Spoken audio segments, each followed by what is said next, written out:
Assalamualaikum warahmatullahi wabarakatuh. Balik lagi. Nah, di video kali ini kita akan bercerita kisah nyata disesatkan makhluk halus di tengah sawah. Hai semuanya, kali ini aku akan berbagi cerita mistis yang secara nyata dialami oleh anggota keluargaku. Awalnya, aku cukup skeptis dengan kejadian-kejadian yang berbau horor atau sejenisnya. Meskipun aku percaya bahwa Tuhan juga menciptakan jin yang hidup berdampingan dengan manusia. Namun, aku yakin mereka hidup di dimensi yang berbeda sehingga tidak akan mungkin bisa berinteraksi langsung dengan kehidupan manusia. Semua pemikiranku akhirnya berubah tatkala ibuku mengalami sebuah kejadian yang tak bisa dinalar dengan logika. Wallahu alam, lambat laun aku pun menyadari kehadiran mereka. Oke, kita mulai dari historikal ibuku dulu. Ibuku bisa dibilang sedikit lemah bulu. Dulu saat aku masih berusia kurang lebih 5 tahunan, ibuku pernah mengagetkan seisi rumah. Bagaimana tidak, saat ibuku sedang bersedih karena sesuatu yang tidak ku mengerti. Tiba-tiba di antara suara tangis ibuku, spontan terdengar suara wanita tua yang tertawa cekikikan. Aku dan kakak perempuanku pun terhenyak kaget. Kami segera berlari menuju ke arah suara itu. Sungguh heran rasanya karena sumber suara itu ternyata dari ibuku. Bapakku hanya bisa menepuk pipinya dan berkata pelan, "Sadarlah bu, sadar." Malam pun semakin larut. Kira-kira waktu itu jam sudah menunjukkan pukul 11 malam. Bapak dengan sigap segera menopong ibuku ke dalam kamarnya, lalu merebahkannya di atas kasur, sembari terus berusaha menyadarkannya. Aku yang saat itu masih kecil hanya bisa terdiam melihat ibuku menunjukku dengan telunjuknya, sembari terus tertawa cekikikan. "Kamu siapa?" kata ibuku dengan suara serak nan tinggi seperti suara nenek-nenek. Kami hanya bisa terperangah, menatap ibuku yang menunjuk satu persatu di antara kami dengan menyuguhkan pertanyaan yang sama. "Loh, ini anak lelakimu Joko. Sadarlah bu," ujar bapak yang tak terlihat panik sama sekali. Ku tetap kakak perempuanku yang tiba-tiba beranjak mengambil air minum. Lalu ia pun berkomat kamit di atas gelas air minum itu, kemudian meniupnya. "Bu, minum ini bu," seru kakakku yang saat itu sudah sekolah SMP. Tahukah bagaimana reaksi ibuku saat itu? Ia kembali tertawa cekikikan seperti mengejek perbuatan konyol kakakku. Kakakku hanya bisa menangis khawatir sembari terus menciumi tangan ibuku. Di saat ibuku masih dalam pengaruh kesurupan itu, beberapa kali sosok ibuku kembali. Lalu tak lama kemudian ia kembali lagi menjadi sosok yang lain. "Nenek ini orangnya baik pak. Beliau tidak akan menyakiti aku kok. Katanya beliau suka ikut sama aku." Jelas ibuku dengan mata terpejam dan suara yang terdengar begitu lemas. Pokoknya yang paling aku ingat saat ibuku setengah sadar, ia menjelaskan bahwa nenek yang merasukinya adalah orang yang baik dan sosok yang berambut putih, panjang dan awut-awutan. Melihat ibuku yang tak kunjung sadar, bapak kemudian menyuruh kami untuk tak perlu khawatir dan segera pergi tidur karena waktu sudah menjelang dini hari. Aku pun tak tahu apa yang dilakukan bapak kepada ibu setelah itu. Namun ketika pagi menyongsong, ibuku sudah kembali seperti sedia kala. Itulah sepenggal kisah yang menjadi awal mula bagi beliau, hingga kerap kali ibuku merasakan hal-hal yang tak lazim. Pernah saat itu ibuku tiba-tiba berlari ke sana kemari sembari bersungut-sungut. "Kamu nyium bau bunga melati tidak?" tanya ibuku dengan air muka penasaran. Mendengar hal itu, ku kembang-kempiskan hidungku untuk mencari sumber bau yang dikatakan oleh ibu. Tapi tetap saja aku tak mencium bau wangi apapun. Tak hanya indera penciuman, terkadang ibuku mendengar suara-suara aneh yang tidak kami dengar sama sekali. Seperti suara wanita meraung dan minta tolong, suara orang sedang bertengkar, dan suara-suara aneh lainnya. Pernah suatu hari, ada sepupuku yang main ke rumah tanpa ibunya. Usianya sekitar 4 tahunan. Saat waktu senja mulai datang, sepupuku merengek untuk diantar pulang ke rumahnya karena ia mencari ibunya. Dengan terpaksa, ibukulah yang akhirnya mengantar pulang sepupuku dengan sepeda motornya.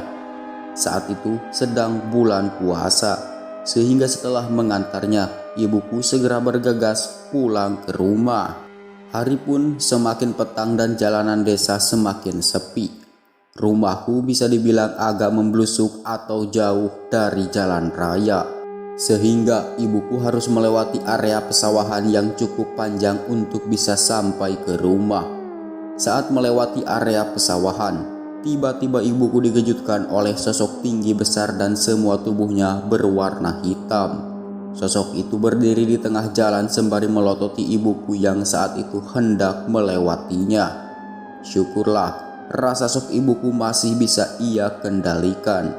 Lalu beliau dengan rasa takut dan panik segera mempercepat laju motornya menyusuri jalanan yang terjal. Itulah beberapa hal yang ku tahu pernah dialami ibuku sebelum kejadian yang akan ku ceritakan selanjutnya ini terjadi. Belum lama ini, ibuku jatuh tanpa sengaja di suatu tempat hingga kaki kirinya sakit, lebam, dan tak bisa berjalan hingga berhari-hari. Lambat laun karena proses pengobatan, ibuku akhirnya bisa berjalan sedikit demi sedikit meskipun jalannya pincang.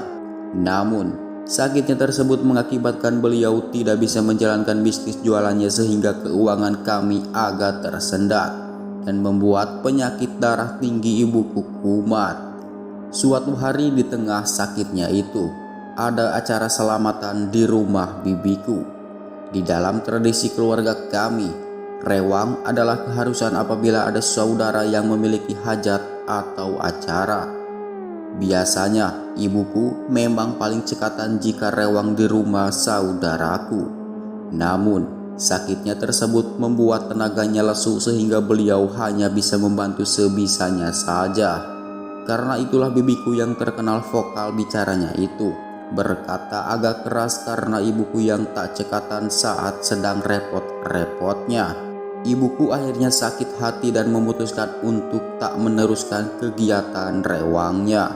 Sore harinya, ibuku memutuskan untuk ikut ke sawah bersama dengan bapakku sembari menyiangi rumput di sekitar tanaman padi miliknya. Saat sedang duduk bersantai dengan bapak, terjadi perdebatan kecil yang membuat ibuku lebih sensitif. "Bu, aku mau cari rumput sebentar buat memenuhi karung ya. Kamu tunggu di sini saja," ujar bapak kepada ibuku. Ibuku pun mengiyakannya. Bapak pun kembali melanjutkan kegiatan merumputnya. Matahari mulai bersembunyi. Langit senja mulai nampak di langit. Motor bapak seketika terdengar berderu di depan rumah. Ia terlihat terburu-buru sekali saat membuka pintu. "Joko, ibumu sudah pulang?" tanya bapak dengan sedikit membentak. "Belum, aku baru pulang kuliah ini pak," jawabku datar. Mendengar jawabanku, bapak kembali menaiki motornya dan mengendarai dengan secepat mungkin. Saat itu, aku santai saja tanpa berpikir macam-macam. Azan maghrib pun berkumandang dari musola di dekat rumah. Motor bapak kembali berderu. Namun wajahnya kali ini terlihat lebih panik dari sebelumnya. "Ibumu sudah pulang?" tanya bapak lagi kepadaku. "Belum." "Bawa senter, cari ibumu." Sontak aku pun ikutan panik karena tahu bahwa ibuku belum juga sampai ke rumah dan tak tahu kemana rimbanya. Mendengar hal itu, aku pun segera bergegas menunaikan sholat maghrib, lalu mencoba menghubungi nomor ibuku yang terdengar masih diaktifkan. Sudah puluhan kali ku coba menghubungi nomor ibu, namun lagi-lagi tak terjawab. Lalu atas saran bapak, Ku coba menghubungi nenekku yang tinggal di desa sebelah. Siapa tahu ibuku pergi ke sana. Namun ternyata jawaban nenek pun sama.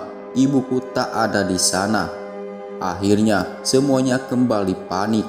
Ku hampiri adik bungsuku yang terlihat bersedih. "Duk, kamu jaga rumah ya. Mama sama bapak mau cari ibu dulu. Kamu gak usah cemas, ibu pasti ketemu," kataku menenangkan adikku yang masih duduk di bangku kelas 4 SD itu. "Joko, apa jangan-jangan ibumu pingsan di jalan ya?" tukas bapak dengan nada bergetar. "Bukannya semalam mengeluh sakit kepala?" jawabku menganalisa keberadaan ibu. "Tadi orangnya bawaannya mau marah-marah saja. Waktu mau tak ajak pulang, tak lihat orangnya sudah tidak ada. Pikirku kakinya pincang, mana mungkin bisa berjalan jauh. Kan gak mungkin, pasti orangnya ada di sekitar sawah, Le." Analisa sementara kami, pasti ibu memang pingsan di sekitar sawah. Namun karena hari sudah menggelap, akan sulit menemukan ibu yang terkapar di tengah pesawahan yang begitu luas itu. Berita hilangnya ibu sontak membuat geger warga seisi kampung. Bagaimana tidak, saat aku dan bapak hendak mencari ibu ke sawah, beberapa kali kami menanyai orang-orang yang lewat. Siapa tahu mereka melihat ibuku. Hingga ada salah satu tetanggaku yang katanya tak sengaja melihat ibuku berjalan sendiri ke arah jalan pintas. "Sore tadi sebenarnya aku sedang merumput, lalu aku melihat Mbak Siti berjalan sendiri ke arah sungai. Pikirku kok pulangnya nggak sama sampean. Saya kira halah mungkin mereka sedang marahan," terang Mas Suryo yang saat itu bertemu dengan kami. Kami pun bimbang. Tak mungkin di kegelapan malam ini kami berdua mencari ibuku sendiri. Akhirnya warga pun berinisiatif untuk membantu mencari di mana keberadaan ibuku. Tugas pun dibagi berkelompok. Beberapa warga mencari di sekitar sungai. Ada yang mencari di sekitar sawah milik bapak. Ada yang mencari di jalan utama. Sedangkan aku dan Mas Suryo bertugas mencari di sekitar jalan pintas yang konon kabarnya mungkin dilewati oleh ibuku. Lokasi sawah bapakku ini agak dekat dengan sungai kecil yang disebut kali. Nah, di sungai ini terdapat jembatan yang terbuat dari bambu yang menghubungkan sawah dengan jalan pintas menuju ke arah rumahku. Lewat di sana sebenarnya memang lebih dekat. Namun, lokasinya memang cukup menyeramkan. Di seberang jembatan ada pekarangan yang sangat luas dengan pepohonan yang sangat rimbun. Di sebelah kiri pekarangan terdapat kebun karet. Lalu di sebelah pepohonan karet agak ke sana lagi terdapat area pemakaman. Sedangkan di jalur sebelah kanan terdapat kebun sawit dan pepohonan bambu. Sehingga di lokasi itu memang tak ada perumahan warga. Rumah kami yang berada di lingkungan pedesaan rata-rata masih memiliki pekarangan lebar di sekitar rumahnya. Orang-orang yang pulang dari sawah terkadang memang melewati jalan itu.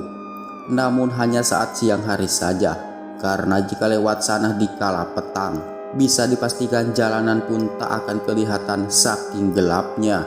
Menurut cerita kakak perempuanku yang saat ini tinggal jauh bersama dengan suaminya, mengatakan bahwa dulu aku sempat diganggu makhluk halus saat aku masih berusia 2 tahunan. Awalnya aku diajak keluargaku untuk menengok sawah sekaligus jalan-jalan sore.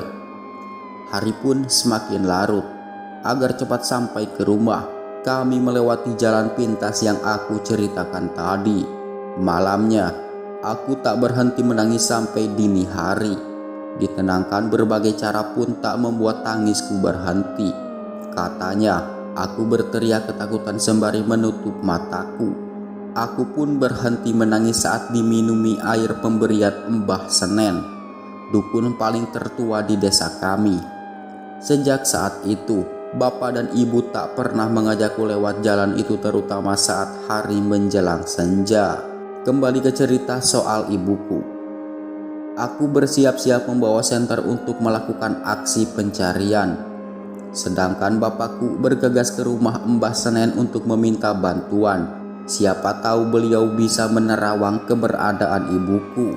Sampailah kami di lokasi yang dimaksud. Pencarian pun dimulai. Aku pun berbagi tugas dengan Mas Suryo.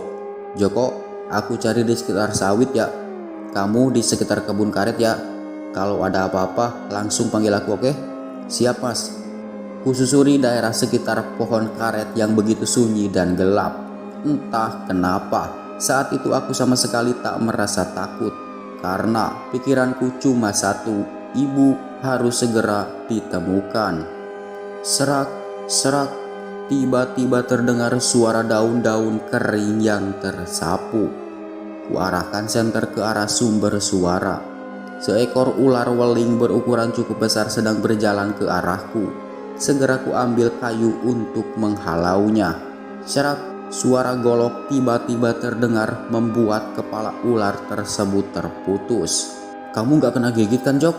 Tanya Mas Suryo yang tiba-tiba datang menolongku dan membacok ular itu. Sungguh hal itu membuatku sedikit mengalami senam jantung. Enggak Mas. Lalu pasca ular itu terbunuh, di tengah kesunyian itu tiba-tiba terdengar suara yang sulit dinalar dengan logika. Suara anak kecil nan riuh terdengar begitu jelasnya, seperti sedang saling melempar canda. Ku tengok Mas Suryo yang terlihat keheranan. Kamu denger juga nggak, Jok? Kami pun saling berpandang, memasang kuping lebar-lebar untuk memastikan kembali apa yang kami dengar itu. Suara-suara anak-anak itu kian lama semakin terdengar keras. Iyo Mas, jawabku lirih. Tambah ramai saja suaranya, seru Mas Suryo. Entahlah, malam itu adrenalinku benar-benar terpacu. Aku sama sekali tak takut dengan situasi yang sedang kuhadapi saat ini. Aku malah kesal dengan geram. Di situasi gawat seperti ini, mereka malah berniat menjahili kami. Kayak gitu gak usah ditanggepin, Jok. Nanti lama-lama juga diam sendiri, ujar Mas Suryo dengan santainya. Kalau sampai jahil lagi, bakalan aku ajak kelahi, Mas. Jawabku penuh emosi. Benar saja, suara ribut itu sontak kembali hening, menyuguhkan rongrongan suara serangga-serangga malam di sekitar pepohonan. Aku dan Mas Suryo pun kembali menapaki sekitar pepohonan untuk mencari keberadaan ibuku. Waktu sudah menjelang Isya, namun pencarianku nihil. Tak ada tanda-tanda keberadaan ibu di sana. Kami pun akhirnya memutuskan kembali ke rumah dengan tangan hampa. Jalanan sekitar rumahku malam ini benar-benar berbeda dari biasanya. Semua warga pun keluar rumah, meributkan tentang hilangnya ibuku yang secara misterius itu. Rumahku pun tak kalah ramai dikunjungi oleh para tetangga. Tak lama kemudian, Bapak telah kembali dari rumah Mbah Senen. Aku pun penasaran dengan kabar apa yang bisa didapatkan dari beliau. Gimana ya, Jok? Kemana perginya ibumu? Gumam Bapak dengan wajah iba. Lah, kata Mbah Senen, gimana Pak? Tanyaku penasaran. Katanya ibumu ini kemungkinan disembunyikan sebangsa makhluk halus, tapi gak tahu bisa kembali atau tidak. Sudah, doakan saja semoga ibumu bisa segera ketemu. Lututku pun seketika lemas. Bagaimana nanti jika ibuku tidak kunjung ketemu? Bagaimana jika beliau pingsan lalu dipatok ular berbisa? Atau jangan-jangan hanyut di sungai? Pikiran negatif terus membayangi otakku. Lambat laun, orang-orang yang berpencar mencari ibu pun mulai datang silih berganti. Dan di antara mereka sama sekali tidak ada yang menemukan keberadaan ibuku. Gimana ini Pak Yanto? Mbak Siti belum juga ketemu. Apa nunggu besok pagi aja mencarinya? Ujar Pak Udin kepada Bapak. Bapak hanya bisa terdiam sembari memikirkan rencana selanjutnya. Aku pun juga akan bingung minta ampun jika berada di posisi Bapak. Rasa khawatir seketika mengingatkanku kepada adik perempuanku Nina.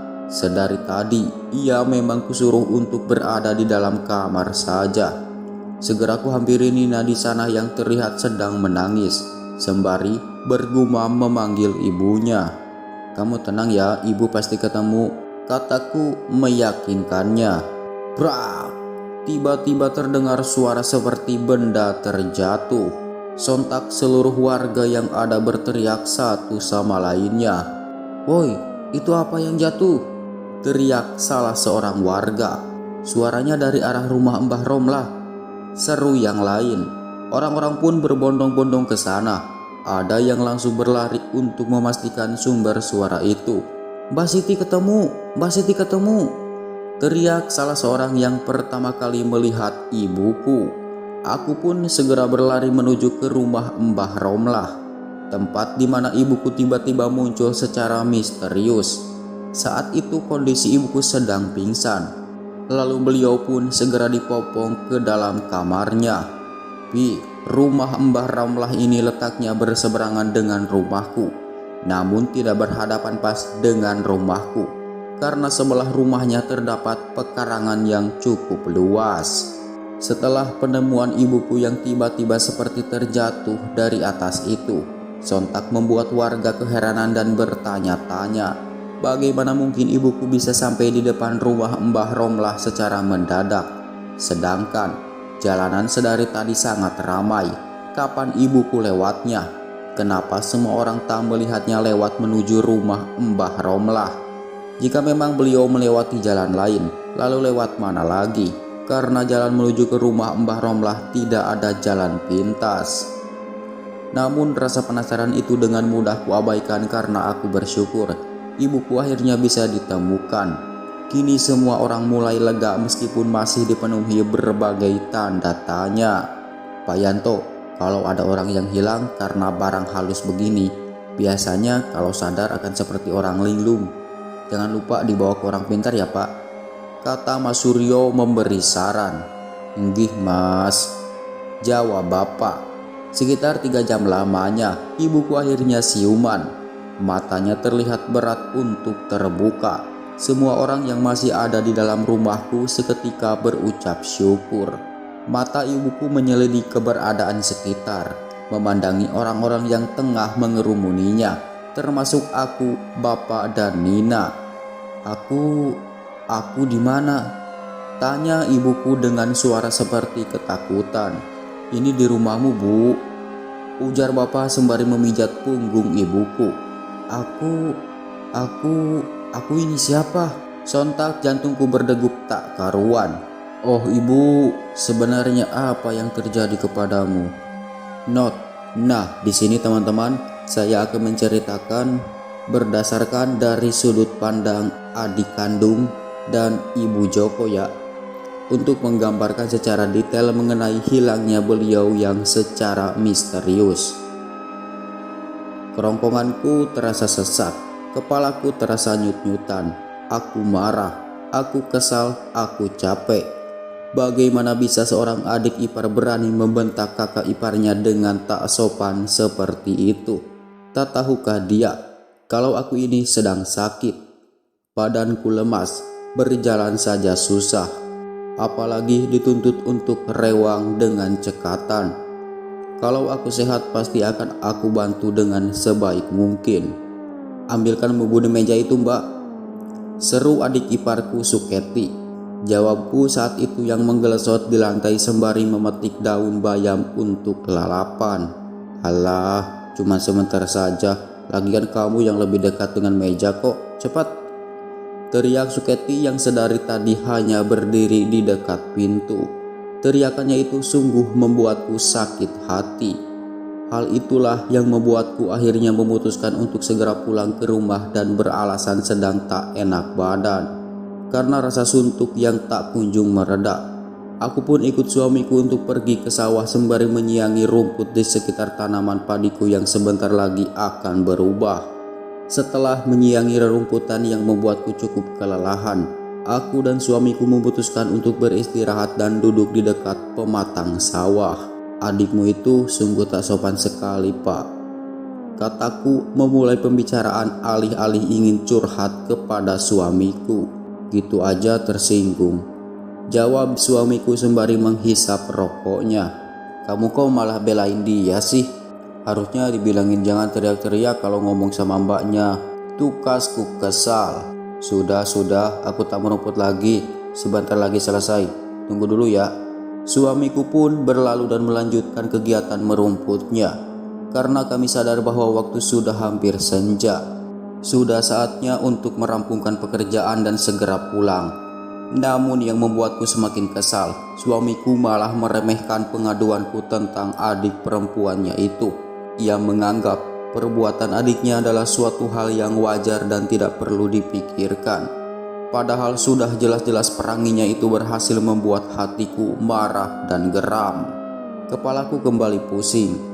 Kuputuskan untuk berjalan-jalan sebentar dan melihat-lihat tanaman padi milik kami. Kuseret kaki kiriku dan berjalan menyusuri hamparan padi yang sudah meninggi dan hijau itu. Semburat mega merah semakin tampak. Entah kenapa aku penasaran untuk menengok tanaman padi milik anak perempuanku. Aku pun terus berjalan menyusuri gundukan pematang sawah dengan kaki pincangku. Tak apa capek sedikit, siapa tahu bisa meluruhkan rasa emosiku. Sampailah aku di sawah milik anak perempuanku.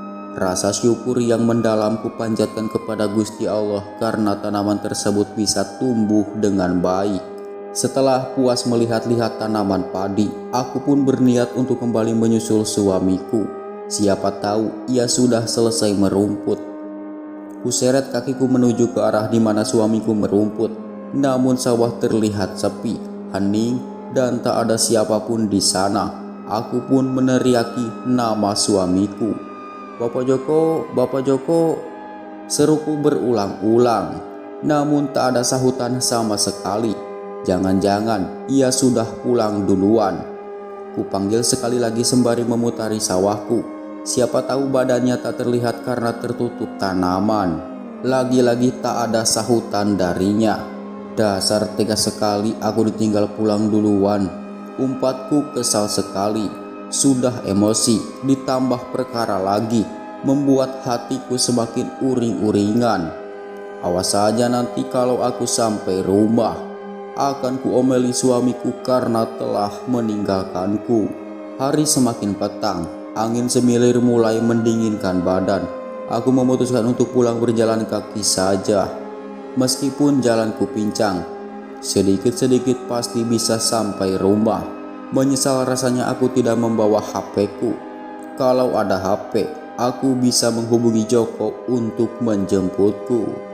Jalan utama menuju ke rumah terlihat begitu jauh, sedangkan jika aku pulang melewati jalan pintas, pasti akan lebih dekat. Baiklah, kuputuskan untuk pulang menerobos jalan pintas saja mumpung hari belum begitu gelap. Kuseret kembali kakiku, menuruni petak-petak sawah yang landai. Tiba-tiba kulihat di sekitar sawah di dekat jembatan bambu. Ada kurang lebih 10 ibu-ibu yang hendak pulang dari sawah. Aku pun tersenyum lebar. Senang bukan main rasanya karena ada kawan lain yang bebarengan denganku. Sebagian dari mereka sedang membawa cuping dan rantang makanan. Mau pulang juga ya Mbak? Sapa salah satu di antara mereka. Iya Mbak, jawabku sembari melempar senyum. Kakinya sakit ya Mbak? Ya sudah, ayo kita pulang sama-sama, tawar salah satu seorang yang tersenyum lebar kepadaku. Aku pun mengangguk, menyeret kakiku lebih cepat lagi untuk menyusul mereka yang berhenti sejenak menungguiku. Kuikuti derap kaki ibu-ibu yang tengah membarengiku. Namun saat hendak menyeberangi jembatan bambu, lambat laun raga mereka menghilang satu persatu. Sungguh mirip sekali dengan adegan film. Seketika bulu kuduku berdiri, bingung melihat keadaan sekitar yang tiba-tiba menggelap. Aku di mana ini? Kenapa semuanya terlihat gelap? Batinku penuh rasa takut. Sontak tubuhku seperti melayang dari satu tempat ke tempat yang lain. Seperti kapuk yang terbang dan terasa ringan. Dan anehnya, kali ini pandangan mataku yang semula hanya bisa melihat kegelapan, seketika bisa melihat cahaya berpendar. Dan aku kini mendarat di suatu tempat yang tampak asing. Tampak sebuah lapangan yang luas sekali dan hanya ada aku satu-satunya orang yang ada di sana. Tenangkan pikiranmu, tenangkan pikiranmu. Sebuah bisikan lembut membuat hatiku terasa tenang dan damai. Entah kenapa emosiku yang semula berapi-api lambat laun semakin memudar. Ya Allah, ini sebenarnya mimpi apa kenyataan? Jeritku setelah menyadari ada sesuatu yang salah. Dan benar saja, keanehan itu semakin nampak. Sungguh sulit menentukan apakah aku sedang bermimpi atau tidak. Dalam sekejap mata, semuanya kembali menggelap. Tiba-tiba aku terseok ke sebuah tempat yang terlihat seperti kubangan lumpur. Lalu ku coba meraba-raba sekelilingku. Kok ada kawat di sini? Raungku sembari menangis. Ku raba-raba skenanya dengan kedua telapak tanganku. Hanya kawanan kawat berduri yang bisa ku rasakan. Ya Allah, aku ingin pulang. Tangisku semakin menjadi. Seketika ku rasakan sesuatu yang aneh. Kaki kiriku yang semula sakit dan tak bisa melangkah dengan normal, tiba-tiba terasa tidak sakit sama sekali.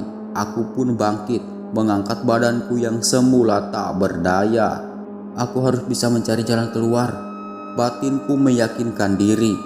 Kususuri kawanan kawat itu, menapaki tanah demi tanah yang kusadari itu adalah area pesawahan. Logikaku semakin tersadar bahwa aku sedang tidak bermimpi.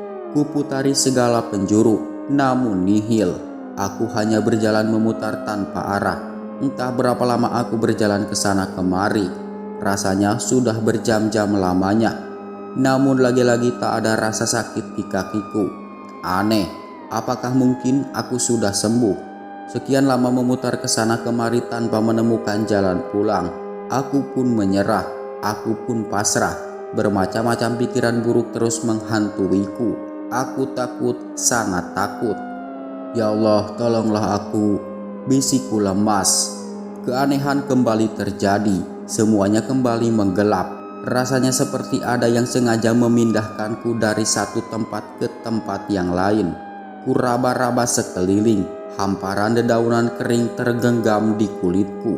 Seketika ada tangan yang hendak mencekik leherku. Lambat laun, cekikan itu semakin kuat, aku pun mulai kesulitan bernafas. Sakit. Nafasku mulai tersengal-senggal. Di tengah kejadian yang mencekam itu, usahakan dengan sekuat tenaga untuk mengucap kata istighfar. Astagfirullah, astagfirullah, astagfirullah. Aku mulai lemas, sekujur tubuhku tak berdaya. Ibu, ibu. Sebuah teriakan suara anak kecil terngiang-ngiang sangat jelas di telingaku, seperti suara Nina yang sehari-hari kerap memanggilku begitu. Ya Allah, Nina anakku. Bagaimana nanti kalau aku mati? Siapa yang mengurus Nina? Ya Allah, selamatkan aku. Samar-samar terdengar suara azan berkumandang. Lambat laun, semakin keras dan bersahutan. Seketika, tangan yang hendak mencekik leherku perlahan mengundurkan aksinya. Di sisi lain, perutku tiba-tiba terasa sangat mual sekali, seperti sedang diaduk-aduk. Setelah memuntahkan hal yang membuatku mual itu, tubuhku menjadi sangat lemah. Kepalaku terasa berputar-putar dan setelah itu aku tak ingat lagi apa yang telah terjadi. Mataku mulai terbuka sedikit demi sedikit meskipun belum begitu jelas. Ku tatap sorot lampu yang bersinar dari atap rumah yang membuat mataku silau. Aku pun melebarkan indera penglihatanku. Kulihat orang-orang asing yang tengah mengerumuniku. Hal itu membuatku bingung setengah mati. Aku di mana? Tanyaku panik. Ini di rumahmu, Bu, ujar seorang pria yang tak kukenal. Aku ini siapa? Aku mencoba bertanya. Siapa tahu jawaban itu bisa membuat ingatanku kembali jelas. Orang-orang tak ada yang menjawabku. Mereka malah terlihat saling berbisik satu sama lainnya. Tiba-tiba seorang pria yang sedari tadi duduk di sebelahku memberikanku segelas air putih. Ada rasa ragu untuk meminumnya, namun kerongkonganku terasa kering. Lagi pula aku sangat haus. Lalu keteguk minuman itu hingga tak menyisakan setetes air pun. Menit pun berlalu, Tak sengaja kulihat seorang anak perempuan yang tengah duduk bersama seorang lelaki muda.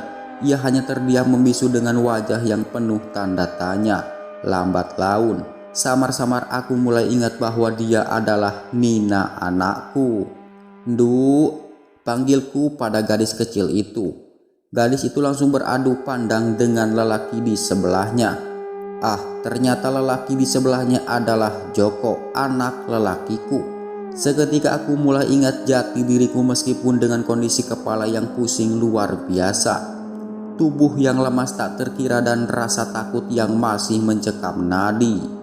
Suara bebisik dari orang-orang sekitar yang terdengar mengucap syukur membuatku menyadari bahwa apa yang telah kualami bukanlah sebuah mimpi.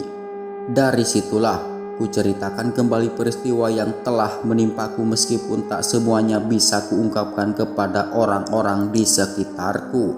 Beberapa hari pasca kejadian itu, Joko tengah mengeluhkan sesuatu kepadaku.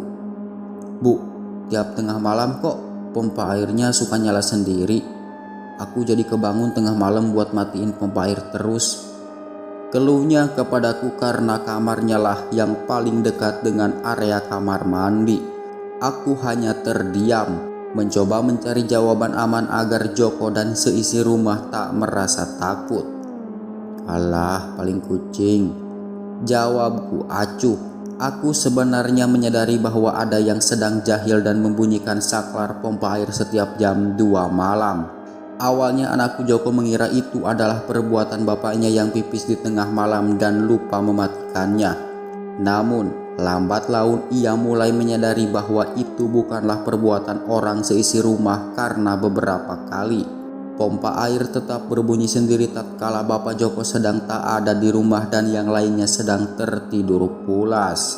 Perdebatan pun mulai terjadi. Tak mungkin kucing bisa melompat setinggi itu untuk menghidupkan saklar. Lagi pula, jam berbunyinya selalu di waktu yang sama. Jika memang saklar rusak, lalu kenapa siang hari pompa air tak pernah sekalipun hidup sendiri? Jujur aku memang tak bisa melihat wujudnya, namun aku bisa merasakan kehadirannya. Sudah, gak usah dibahas. Saklarnya mungkin sedang rusak. Besok biar dibenerin bapakmu, gak usah dipikirkan. Tukasku menengahi perdebatan Joko dan Nina yang terus mencurigai bahwa perbuatan usil itu adalah tangan jahil dari makhluk tak kasat mata. Semakin lama, tak ada lagi tangan jahil yang menghidupkan pompa air di tengah malam, karena seisi rumah sama sekali tak merasa takut dan tak memperdulikannya lagi. Pagi ini, persediaan minyak dan gula di dapurku telah habis. Biasanya aku akan menyuruh Nina untuk pergi ke warung. Namun, pagi ini tak ada siapapun di rumah. Joko sedang kuliah, bapak Joko sedang merumput, sedangkan Nina masih sekolah. Akhirnya aku pun angkat kaki untuk pergi ke warung terdekat sendirian. Pelan-pelan kutapaki tanah menuju ke warung Mbak Ruroh. Warung yang dulunya kecil sekarang sudah menjadi warung yang cukup besar dan lengkap. Baru saja melangkah di teras warungnya, aku pun terhenti seketika. Badanku tiba-tiba bergidik. Perutku terasa sangat mual padahal sebelumnya perutku baik-baik saja. Aku merasakan sesuatu. Ya, merasakan ada sebuah ajimat penglaris yang digunakan oleh si pemilik warung. Aku mulai tak tahan lagi. Badanku sudah tak bisa ditoleransi. Aku pun segera membeli apa yang aku butuhkan, lalu kembali ke rumah secepat mungkin. Pasca tragedi di sawah itu, aku menjadi orang yang sangat peka terhadap orang-orang yang bersekutu dengan jin. Misalnya, orang-orang yang menggunakan aji penarik lawan jenis, penglaris, jimat penangkal bala, dan lain-lain. Oleh karena itu, tempat yang paling aku hindari adalah pasar dan tempat hajatan, karena di sanalah terdapat energi besar yang bisa membuatku tubuhku menjadi lemah bahkan pingsan. Di balik semua itu, ada suatu hal yang aku syukuri. Kenapa? Karena aku tak bisa melihat wujud mereka. Andaikan aku bisa melihatnya, mungkin setiap waktu aku bisa pingsan beberapa kali. Sudah 1 bulan lamanya pasca kejadian yang menimpaku terlewati. Kakiku pun berangsur-angsur membaik meskipun belum bisa berjalan dengan sempurna. rasa peka dan sensitif terhadap hal-hal mistis pun semakin memudar. Kehidupanku mulai terasa normal kembali. Namun, kejadian itu tetap menorehkan sesuatu yang membuatku seperti pikun dini. Pernah saat itu aku pergi ke pasar, lalu aku mampir ke rumah temanku sebentar. Ketika pulang, aku kebingungan karena tak menemukan kunci motorku. Sudah terlanjur mendorong motor ke sana kemari, lalu mencari bengkel agar motorku bisa berbunyi meskipun tanpa kunci. Ternyata kuncinya ada di dalam tasku, atau pernah saat aku berbelanja sesuatu aku lupa membawanya pulang. Selinglung itulah aku sekarang ini. Suatu siang, Bapak Joko mengajakku untuk pergi bertandang ke acara nikahan tetangga desa. Lembaran uang berwarna biru pun kumasukkan ke dalam amplop. Aku dan Bapak Joko segera bergegas pergi setelah kami telah bersiap. Hiruk pikuk para tamu undangan telah memenuhi tempat acara.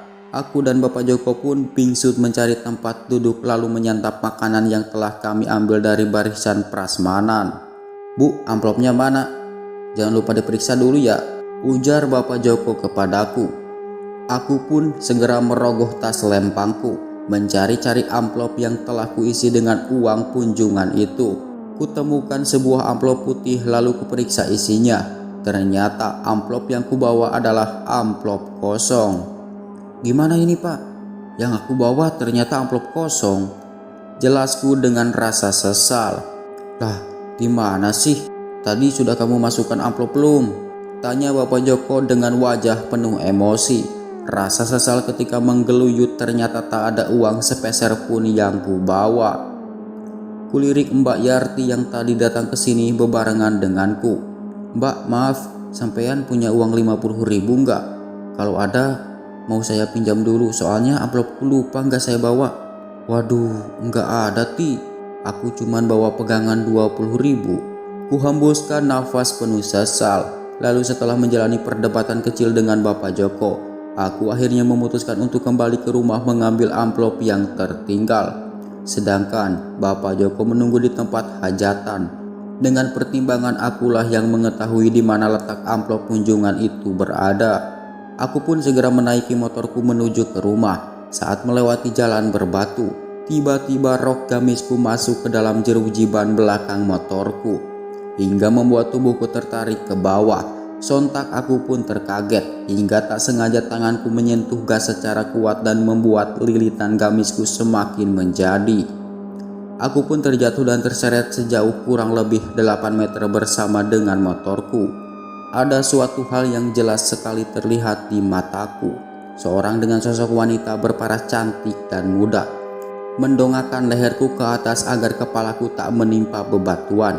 Lalu ia pun merangkul tubuhku seketika saat aku mengalami kecelakaan itu.